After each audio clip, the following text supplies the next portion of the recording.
உயிரொன்று இல்லாமல் உடலிங்கு நிலையாதே. உயிர் என்ன பொருள் என்று அலைப்பாய்ந்து திரியாதே. வாழ்க்கையின் வேர்களோ மிக ரகசியமானது. ரகசியம் காண்பதே நம் அவசியமானது. தேடல் உள்ள உயிர்களுக்கே தினமும் பசி இருக்கும்.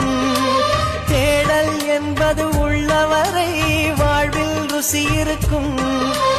பாட போல தேடல் கூட ஒரு சுகமே. இசை பாடி வரும் இளம் காற்றுக்கு உருவமில்லை. காற்றலை இல்லை என்றால் ஒரு பாட்டொலி கேட்பதில்லை. ஒரு காலம் வருகையில் உள்ளம் கொள்ளை போகுதே. ஆனால் காற்றின் முகவரி